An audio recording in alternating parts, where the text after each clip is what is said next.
Na sequência, na página 21, nós temos aí oferta voluntária e oferta alçada. Eu vou generalizar essa questão de oferta e voluntária, alçada. Como que o escritor aqui coloca? Só uma breve voluntária. Ele diz assim: aquilo que você decide dar. Tipo assim, você foi entregar o seu dízimo, não, vou juntar mais uma oferta aqui. É o que ele chama de voluntário. E essa alçada que ele coloca é quando, por exemplo, vai se fazer uma construção. Aí, como aconteceu com Moisés, né?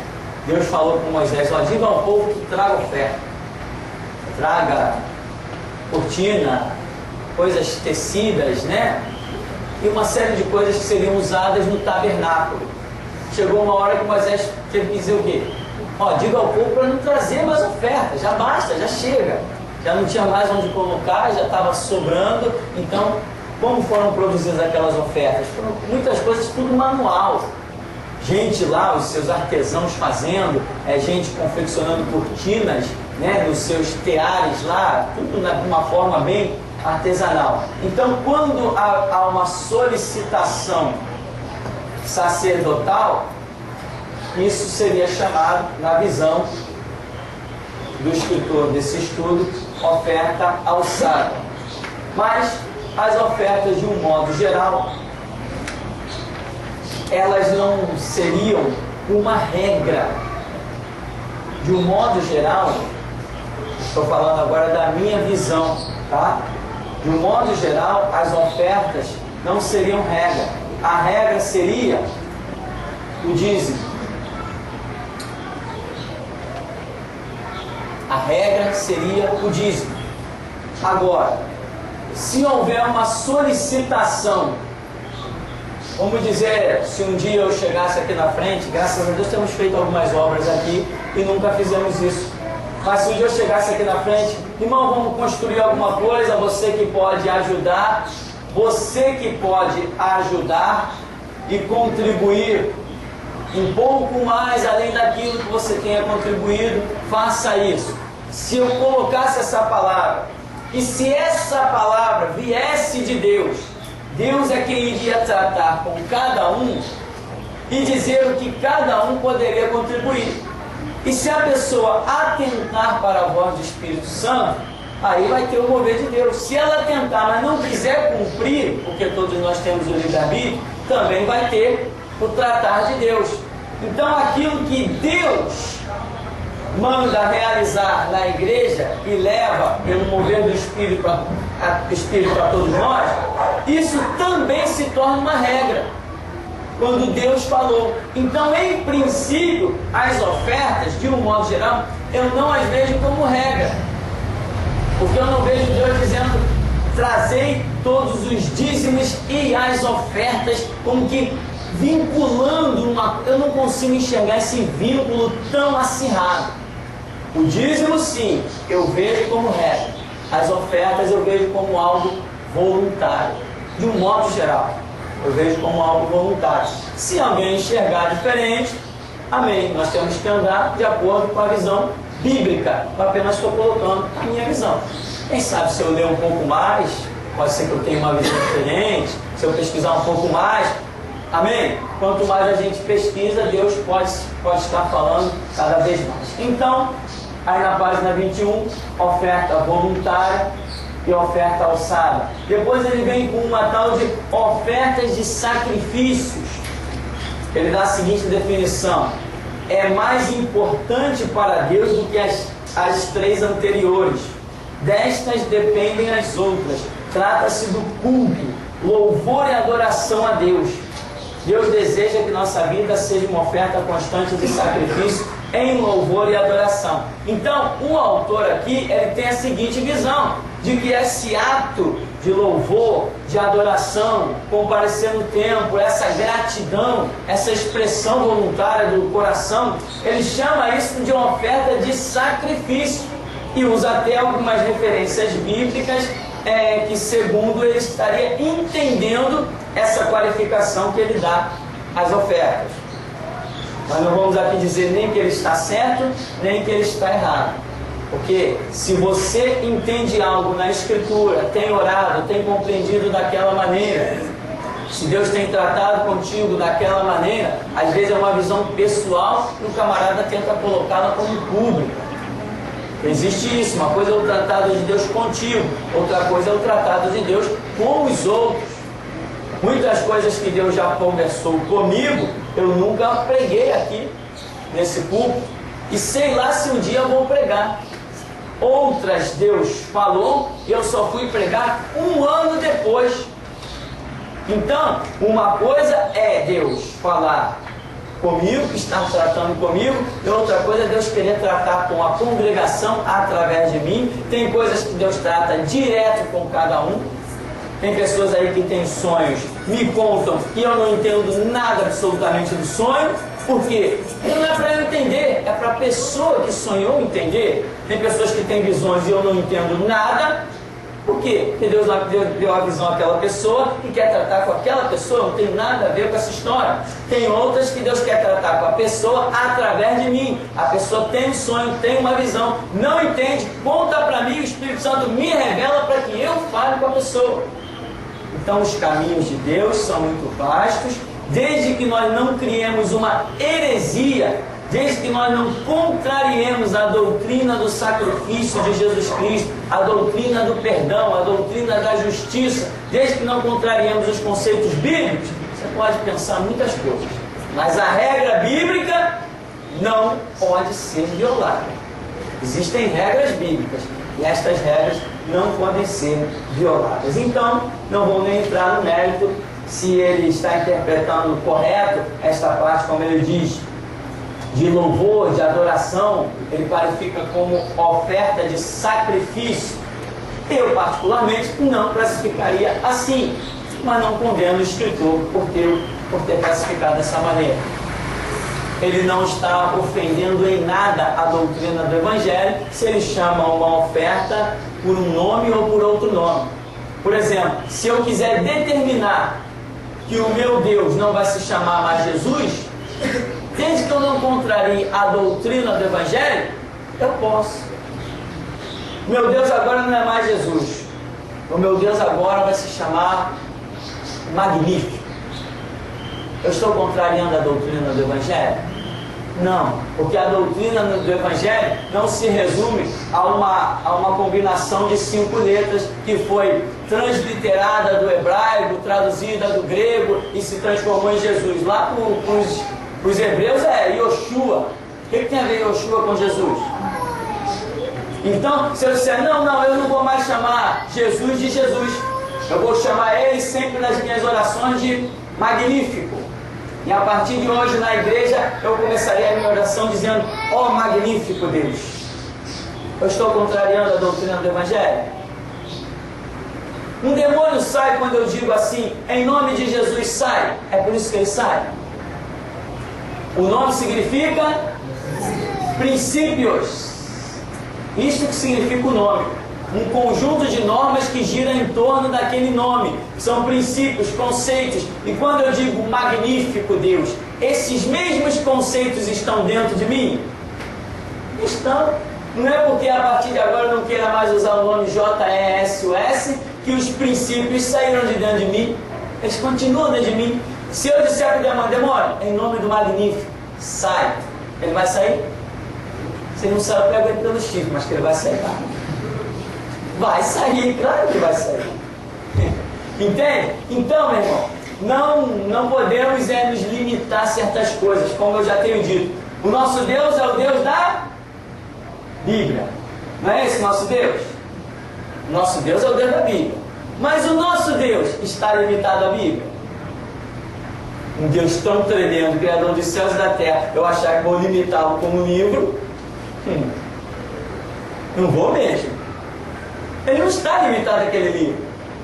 Aquele livro diz que ele opera além do que pedimos ou pensamos. Então significa que tem coisas nesse livro que Eu vou ler, vou pensar, mas Ele opera além daquilo. Então, o nosso Deus é ilimitado. Se eu quiser a partir de hoje chamar o meu Jesus de magnífico, eu chamo. Se eu quiser chamá-lo de tremendo, eu chamo. De soberano, eu chamo. De potentíssimo Deus, eu chamo. Só não posso chamá-lo de fracassado, nem derrotado. Porque aí já é contrário ao meu entendimento. Aí certamente eu estaria cometendo uma heresia. Mas fora isso, desde que eu não fira o prumo da doutrina do Evangelho, não há problemas. Então, a classificação que o homem faz para essas atitudes, chamando de oferta de sacrifício, é a interpretação dele dentro dos textos que ele aí menciona, Deuteronômio, Romanos, Hebreus, Pedro, Salmo. Não há problema, ao meu ponto de vista. Ainda tem o segundo item aí, o dízimo é uma questão espiritual. Por que é mencionado que dízimo é uma questão espiritual? O que é uma questão espiritual? Quando uma questão se torna espiritual? Sair daqui, eu vou almoçar. Isso é espiritual? Não, é natural. Desde que o ser humano existe, ele tem que comer, beber, dormir. É meio que natural. Agora, se eu decidir, por exemplo, entrar numa cidade, atravessar uma cidade sem comer nem beber, eu decidi. Isso tem alguma coisa de espiritual? Eu vou em tal cidade, mas naquela cidade eu não vou comer nem vou beber. Tem alguma coisa espiritual nisso? Não tem nada de espiritual. Mas se Deus disser, como disse para aquele profeta desconhecido, entre nesta cidade, não coma, nem beba nesta cidade. Entra por um caminho e sai por outro caminho. Aí foi Deus quem disse. Quando eu decido entrar na cidade, não comer nem beber, é natural. Mas quando Deus me dá uma ordem, aquilo que é natural passa a ser espiritual. Então, por que o dízimo é uma questão espiritual? Porque nós entendemos que tenha sido dito por Deus. Por isso tem aí essas qualificações do dízimo como questão espiritual. Vamos analisar se verdadeiramente o dízimo é uma questão espiritual. Quando lá em Malaquias, por exemplo, é falado sobre o dízimo, o Senhor diz assim: se vós trouxerdes os dízimos, eu vos abençoarei. Mas se vós não trouxerdes, eu vos amaldiçoarei. Quando estamos falando de bênção e de maldição, estamos falando de coisas naturais ou de coisas espirituais? Então, se existe bênção e maldição vinculada à questão do dízimo, então o dízimo é uma questão espiritual. Ou seja, estamos falando de algo talvez mais sério do que o que nós pensamos. Um detalhe que passou aqui. Passou um passarinho voando aqui e me contou uma coisa. Naturalmente falando, aparentemente naturalmente, nós vemos que Deus chamou uma tribo lá de Israel para viver das ofertas das outras tribos. Que tribo era essa? A tribo de Levi. A tribo de Levi, ela não recebeu o quê? Herança. Ela não recebeu terras. Ela não recebeu terras para plantar, para cultivar. Eles não tinham terra para cultivar gado. Essa tribo cuidaria exclusivamente das coisas do santuário, do sacerdote. Eles estavam empenhados naquilo, na música. Eles estavam empenhados na questão do templo. Então, eles não cuidavam de outras coisas, não plantavam, não cuidavam de animais, não saíam para pescar. A vida deles, e todas as outras tribos traziam as suas ofertas a esta tribo. Este é um princípio que subsiste até hoje. Por exemplo, quando Deus me chamou ao ministério, antes eu estava trabalhando, eu tinha um trabalho, estava lá, escravo dentro de uma empresa de ônibus. Um belo dia cheguei para trabalhar, aí eu era, não vou dizer que um dos melhores, eu era o melhor funcionário da empresa. Aí quando o chefe lá falou assim, não pega no serviço não, passa lá no DP. Eu falei, passa no DP? Estava acostumado a ir no DP todo dia, só que não tão cedo. O que foi?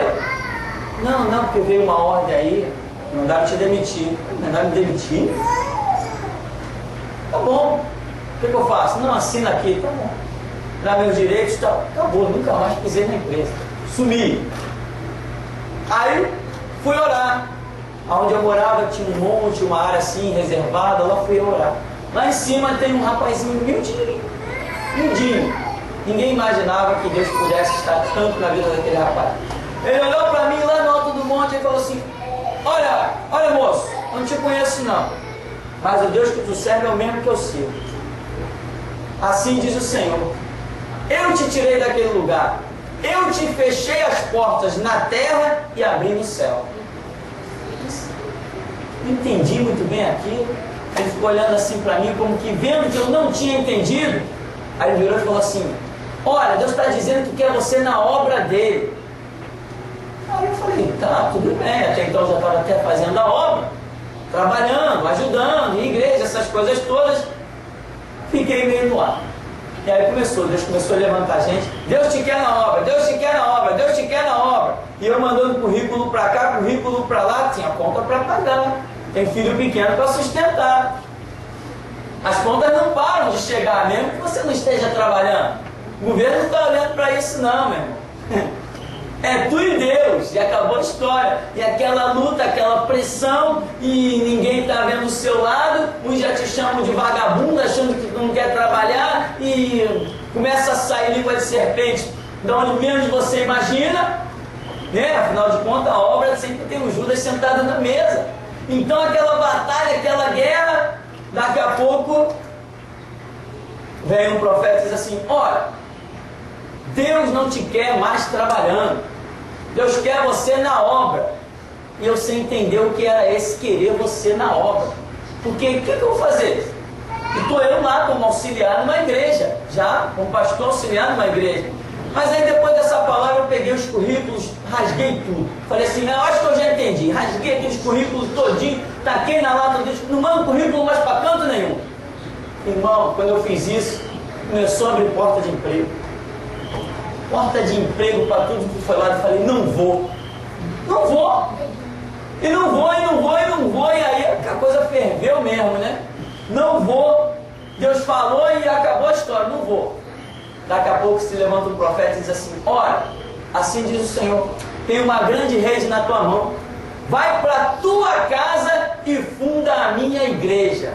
Falei, agora eu entendi o que Deus quer.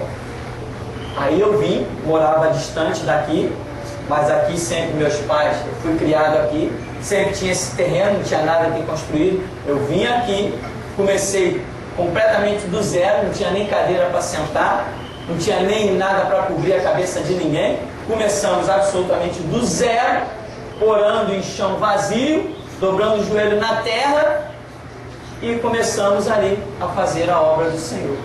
E deu no que deu. Deu em tudo isso que deu. Então, veja bem, o que Deus fez?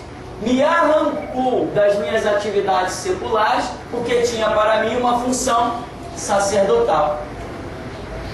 Então, como eu estava falando, a tribo de Levi não tinha herança em nada, as outras tribos traziam. Então, hoje, dentro de uma visão natural, tá? Dentro de uma visão natural, hoje, de que eu sobrevivo? Dos dízimos e das ofertas. De vez em quando eu vou lá no Mundial e tenho que fazer compra, 3 filhos para sustentar, tem conta de telefone, tem conta de luz, isso aqui gasta luz, ventilador ligado, graças a Deus. Tem a rádiozinho lá que tem que ficar, enquanto a rádio está no ar, tem que ter um ar-condicionado ligado. Usa dinheiro, não usa? Usa dinheiro. De que nós sobrevivemos em tudo isso? Dízimos e ofertas. Naturalmente falando, dízimos e ofertas. Agora, se uma pessoa não é dizimista, ou seja, se ela não contribui, vamos assim dizer, para o ministério dos outros, como é que depois ela quer atingir uma função sacerdotal, onde ela vai ter que viver de contribuição dos outros, se ela nunca contribuiu? Eu considero que o dízimo é algo espiritual e muito forte. Eu chego ao ponto de declarar que uma pessoa que não tenha sido dizimista nunca será um sacerdote. Porque é injusto quem nunca contribuiu para o ministério dos outros depois de querer que alguém venha contribuir para o seu. É o que eu penso. É só o que eu penso. Posso estar errado, mas que eu tenho visto algumas pessoas que não eram dizimistas acreditar que iam alcançar a função sacerdotal, que fizeram até seminários e hoje não são nada, apenas simplesmente tiveram que cair para dentro de um táxi para ganhar a vida e o ministério ficou completamente esquecido. Eu conheço muitos. Então eu considero que dízimo seja uma visão, vamos dizer aqui, uma questão espiritual. Por quê? Porque foi ordenado por Deus. Existe nela bênção e maldição. E existe um critério que hoje nós detectamos. Tudo que a gente faz hoje, por exemplo, eu tenho um carro. Se eu chegar no posto, enche o tanque. O cara vai dizer assim, tá, me dá o dinheiro. Sabe quem paga a gasolina no meu carro? São vocês. Claro que são vocês. São vocês pagam a gasolina no meu carro. Eu gasto, irmão, às vezes eu chego a gastar R$200 por mês de gasolina. Por quê? Pega o carro, vai na central, compra copo, acabou o papel toalha, vai comprar o papel toalha, vai, sabe, é a lâmpada que queimou, é a fiação, é sei lá o que, é CD, é DVD, é envelope, vai, tem que gastar. Se não tivesse para gastar, não teria condição de fazer a obra. O ministério precisa de um carro, graças a Deus eu sei dirigir, entendeu? E a gente está na obra. Então existe esse lado. Aí amanhã, quem nunca contribuiu para o ministério de alguém, o camarada foi membro de igreja há 5, 6, 10 anos, mas nunca foi dizimista, e ele acha que ele vai alcançar uma função aonde alguém vai contribuir para o ministério dele. Não vai. Deus não é injusto. Eu estou aqui, mas eu te digo que desde o meu primeiro dia, do meu primeiro mês de conversão, meu dízimo nunca falhou. Nunca falhou. Só falhou o período que eu fiquei desempregado, com todo mundo tem as suas provas. Se você não tem um salário, seu dízimo é zero. Na verdade, nunca o dízimo é zero. Amém?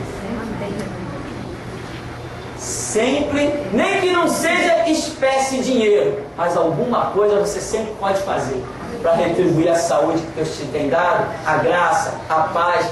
Nós sempre temos o que fazer, sempre temos como retribuir esse Deus. Então, dízimo é uma questão espiritual e eu considero, estou repetindo, tão espiritual a ponto de declarar que uma pessoa que não seja dizimista, uma vez que possa ser, não alcançará um ministério.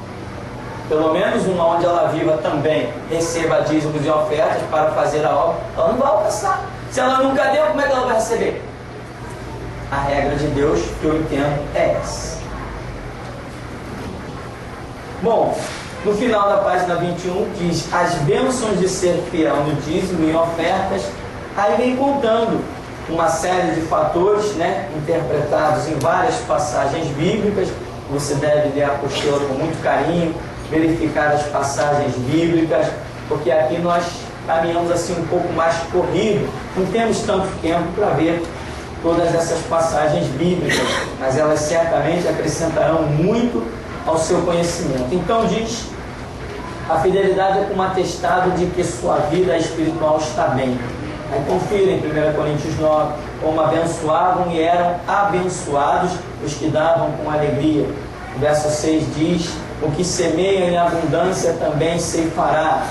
O que semeia em abundância também ceifará. Os dízimos e as ofertas são utilizados na manutenção da obra de Deus para pagar a preparação e o salário dos pastores e missionários, construir ou reformar os templos, adquirir móveis e utensílios para a igreja, despesas gerais de seu funcionamento, ajuda a irmãos. Ele até colocou aqui uma expressão muito pobres, né? Eu nem diria muito pobres, não precisa ser muito pobre para receber ajuda da igreja, não tem nada a ver. Qualquer pessoa que precise no momento, se a igreja tem recurso, pode ajudar, não tem que classificar ninguém como muito pobre. Observação: os pastores também entregam o dízimo, entregam a Deus o dízimo do que recebem, né? Só uma observação aí, que tem pastores que realmente recebem salário de igreja. Não é o meu caso, não recebo salário. Os dízimos são para a manutenção da obra. Amém? Dízimo é para a manutenção da obra. Tá. Se eu estiver aqui com fome, eu não consigo nem falar contigo. Então, comer a minha comida faz parte da manutenção da obra. Amém? Ótimo. Se eu chegar aqui sem camisa, fica chato, não fica? Fica muito chato. Então, a camisa que eu compro com o dízimo que você dá aqui na igreja faz parte da manutenção da obra, né? Deixa eu agradecer. Obrigado pelos sapatos, tá? Então, irmão, o dízimo é para manutenção. O dízimo é para manutenção. Não é para passear no restaurante e pagar R$100 no prato de comida, pelo amor de Deus. Faz isso não. Se você gosta de um restaurante, sei lá, tudo bem, mas pelo menos seja moderado, seja equilibrado. Aí o cara vai com a família no final de semana no restaurante e gasta R$300. Se todo final de semana ele for no restaurante, 3 vezes 4, 12, R$1.200. Para com isso. Conheci pastores que tinham igreja em São Cristóvão, um bairro simples, mas o camarada queria morar na Barra. O aluguel do camarada era R$3.000 na época, isso há anos atrás, quer dizer, desnecessário só para ele morar na Barra. Que isso, meu irmão? Te enxerga, tu é servo de Deus. Tem uma igreja aí que tem uns pastores que possuem aras, negócio que cria cavalo. Para que o camarada quer criação de cavalo puro sangue? Pelo amor de Deus. Pelo amor de Deus, para de fazer vergonha ao Evangelho, fazer vergonha a Jesus Cristo. Eu não tenho tempo, meu irmão, de me olhar no espelho. O camarada ainda tem empregadinho para cuidar dos cavalos dele. Está jogando dinheiro que não pertence a ele pela janela. Vai dar conta, e horrenda coisa cair nas mãos de Deus vivo. Então, tem pastores, por exemplo, batistas, assembleianos, que ganham salário. E já que eles ganham salário, a Bíblia fala sobre a questão do dízimo dos dízimos. Então, uma vez que alguém ganha um salário especificado da igreja, ele é obrigado a tirar dízimo até daquilo que ele ganha. Eu, por exemplo, eu não ganho salário. Qual é a maneira que Deus deu a mim para viver nesse ministério? A maneira que Deus deu a mim para viver nesse ministério é pelo suprimento. Não sei se é com L ou com R. Suprimento. É isso? Suprimento não é R. Obrigado. Deixa os dois ali para ninguém ficar triste nem desagradável.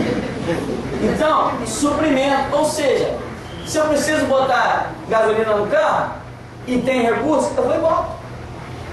Se eu preciso fazer uma compra, aliás, muita gente pode se iludir quando vê a minha compra no supermercado, né?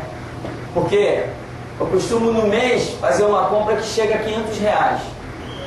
Mas ali vem a cera para a igreja, os produtos do banheiro da igreja, papel higiênico para a igreja, um monte de coisa. Caramba, tu gasta R$500 de compra? Não, ali tem tudo para a igreja. Tudo a manutenção da igreja é incluída, compra junto nas compras ali. Então, se você achar uma nota minha por aí, meu irmão, se escandaliza não, porque Aquilo tudo, a casa lá embaixo nem leva cera. Tá? Aí vem um monte de coisa para manutenção da obra que vem incluído nessa nota. E eu não vou perder tempo, eu não sou contador. Eu não sou contador ou contabilista, né? Eu não sou essas coisas. Jesus me chamou para cuidar da obra, da palavra, e não ficar, um centavo pertence aqui, um caiu zero aqui no chão, o outro centavo é daqui. Eu não tenho cabeça para isso, eu tenho mais o que fazer. A igreja não é empresa, a igreja é igreja, empresa é empresa. Se um dia vier uma fiscalização, quero ver o livro da tua contabilidade, está aqui. Pô, mas isso aqui está tudo errado. O que eu tenho com isso, cara? Eu tenho com isso, eu não sou contador, eu sou pastor. E a minha igreja não é empresa, é igreja. A gente aqui prega a palavra. Mas isso aqui está tudo errado. Eu sei que está tudo errado, eu nunca estudei contabilidade, deve estar tudo errado mesmo. Não quero nem saber, meu irmão. Anoto lá, entrada, saída, acabou a história. Tem mais coisas importantes para fazer. Se eu tivesse que me preocupar com isso, eu não poderia estar aqui no domingo, não poderia estar à noite, não poderia estar 3 vezes na semana. Então, como é a regra que Deus me deu a mim para viver nesse ministério, para chegar a isso eu orei muito. A regra é essa: suprimento. Está com a direção, precisou, pega e faz. Essa é a direção. Essa é a minha. Agora, tem pessoas por aí que só servem de escândalo. Eu fui membro de uma igreja onde um dia foi revelado que o pastor não tinha zelo com o dinheiro da igreja. E eu cheguei para ele e disse assim: olha, está faltando zelo. Ele quis questionar, eu falei: não, só estou dando recado, não quero nem saber da história. Está faltando zelo. E eu via. Pegava dinheiro e toma dinheiro na mão dos filhos. Vai comprar uma bala ali, toma 10 reais para comprar uma bala, não quer nem saber do troco. Ninguém está preocupado. Poxa, o pastor pegou um dinheirinho para o filho comprar chiclete. O pastor vivia da obra, automaticamente o dinheiro do chiclete sai da obra. Tudo sai da obra. Tudo. O pastor não trabalha em outro lugar. Agora, eu não vou pegar 10 reais na mão do meu filho para comprar um pirulito. Cadê a consciência? Cadê a consciência de que aquele dinheiro não é dele? E é dinheiro muito sério, porque é dinheiro de suor dos outros. De dinheiro dado em nome de Deus, porque a palavra diz. É coisa muito séria, meu irmão. É coisa muito séria. Eu estremeço. No começo desse ministério, para me permitir que as pessoas dizimassem, com sufoco. Começamos a fazer a obra, as pessoas começaram a me impressionar. Pastor, eu estou com o meu dízimo lá em casa há 3 meses, pastor. Quando é que eu vou poder dar o meu dízimo? Já está acumulado lá em outro. Pastor, estou com o dízimo lá acumulado. Pastor, cadê a caixa para me dizimar? Calma aí, irmão, vai ter. E eu orando: Senhor, como é que vai ser? Daqui a pouco eu digo: bota a caixa aí para o povo. Botamos. Outros, não. Tem gente que já começa a obra pensando assim: peraí, como é que vai ser a caixa de oferta? Aqui não, aqui o povo me pressionou. Eu não aguentava mais de tanta pressão das pessoas. Pastor, meu dízimo está em casa há 3 meses, pastor. E aquilo está pesando na minha mão, eu quero me livrar daquilo. Aqui é assim. Amém? Até aqui nos ajudou o Senhor. Como eu digo, tem até um carrinho novo, 96, bom. Levinho, pneu 155, maravilha. O próximo que vocês me derem vai ser vidro elétrico, né? Como é que chama? Tensão hidráulica, ar-condicionado. Vai contribuir, né, irmão Francisco? Então, queridos, um dia, daqui sairão os futuros pastores da nação. E só daqui. Isso já é marca registrada. Toma muito cuidado com esse negócio. O dízimo não é seu. O dízimo é do Senhor. Você é um administrador, portanto, só administre como Ele te der a direção. Porque se você pisar na bola, meu irmão, Ele cobra. Tem muita gente que pensa que Jesus é um patrão tonto. Não é não. Às vezes eu estou quebrado, cansado, doido para cair numa cama ali, ou mais cedo, ou até durante a tarde, doido para descansar. Quando eu olho para o relógio, quando eu penso no que tem a ser feito, lá vou eu, encaro meu cansaço e vou embora. Muitos no meu lugar, não tem patrão, meu patrão sou eu mesmo. Essa consciência eu não tenho. A minha consciência é que meu patrão é Jesus e Ele cobra. Até aqui, 10 anos, domingo que vem, até aqui nos ajudou o Senhor. E olha, nesse bairro do Santo Cristo, tem igrejas com 50 anos, agora comemorou umas 60 anos, outras com 10, com 15, outras com um monte de influência, mas ninguém conseguiu chegar como nós aos 4 cantos da terra. Hoje nós gravamos, filmamos, tem os irmãos aí que estão editando, estamos dando aula sobre coisas de internet, coisas de vídeo, de áudio, estamos formando novos obreiros de uma maneira gloriosa, fazendo coisas que só grandes empresas como Rede Globo, Manchete fazem, efeitos visuais, uma série de coisas, e eles, 60 anos de ministério, 60 anos de igreja, não conseguem sequer gravar uma mensagem no computador. E nós hoje já estamos dando nó em sumo. Amém, meu irmão? Alguma pergunta para nós encerrarmos?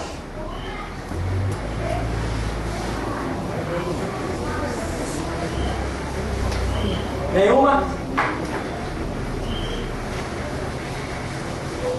Ninguém? Estão com vergonha? Querem saber quanto eu ganho por mês?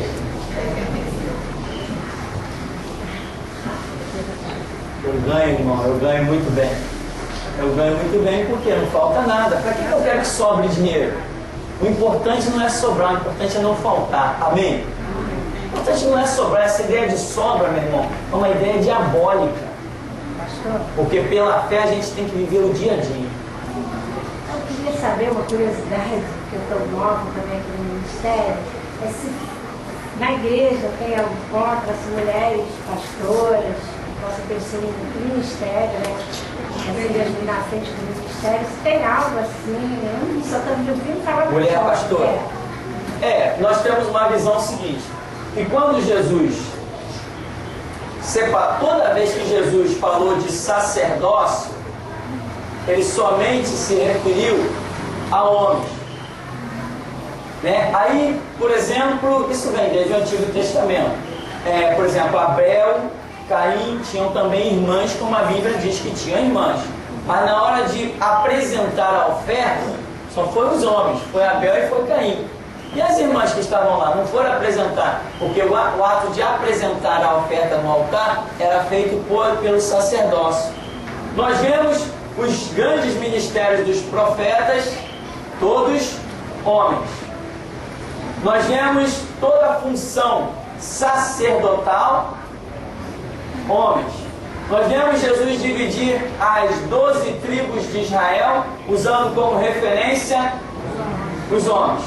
Nós vemos Jesus chamando os 12 apóstolos para serem os líderes da igreja, todos homens.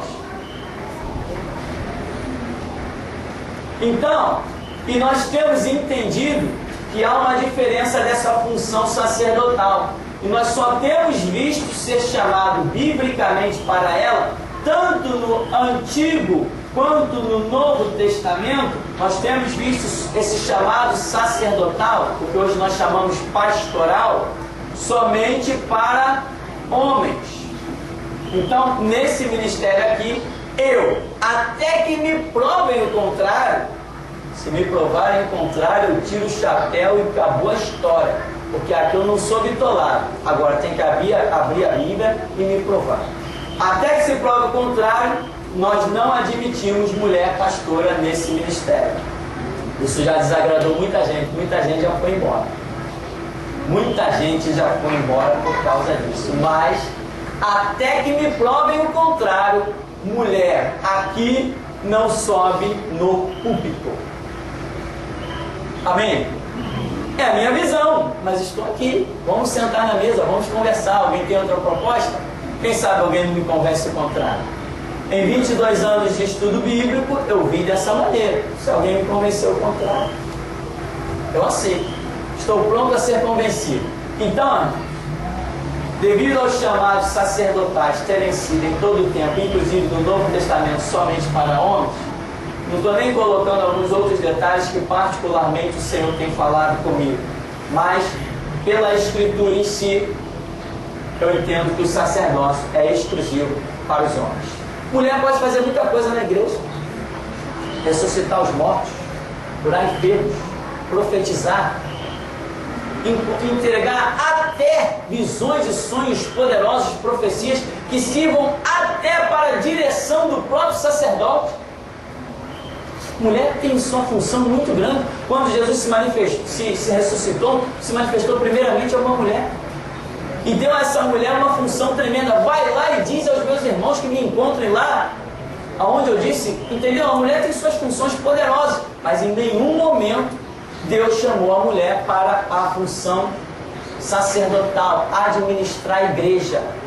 A mulher pode fazer 1000 coisas, sei lá, a direção de Deus está por aí. Só não entendi até hoje que a mulher possa assumir um ministério, uma igreja, uma função sacerdotal. Aliás, só para encerrar, eu considero inclusive que toda mulher atrás de púlpito está debaixo de maldição. Eu conheci assim várias unidades de mulheres pastoras e todas elas eram gravemente enfermas, tinham problemas de enfermidade. E para algumas eu cheguei mesmo ao ponto de dizer: quer ficar curada? Quero. Larga esse negócio de mulher pastora. Sai de trás do púlpito e você fica curada. Pastor, muitos dão exemplo de Débora, de Ana, que a Débora foi juíza e Ana foi pastora de ovelha, não foi de gente. Aí desconfunde as coisas, né? Sobre Ana, a própria Escritura já está dizendo, era pastora de animais e não de gente. Então, e Débora era juíza. Os juízes naquela época não lideravam o povo, a Débora era profetisa. Ela não era nem o ofício de juízo que ela está exercendo no meio do povo de Israel, é porque ela era uma profetisa. Mas quando Deus precisou de alguém lá com a própria Débora para guiar o povo, quem que Deus chamou? Baraque, um homem. Então, lá está Débora, profetizando para cá, profetizando para lá. Aí quando Deus disse: eu preciso de um líder, falou assim: Débora, vai lá e chama Baraque para liderar o meu povo. Então o texto é claro. Aí as pessoas: mas Débora era qualquer coisa, menos líder do povo. Na liderança do povo de Deus só temos biblicamente enxergado homem, né? Homem. Eu considero isso muito sério. Ficamos por aqui então? Vamos ficar por aqui, agradecer em nome de Jesus.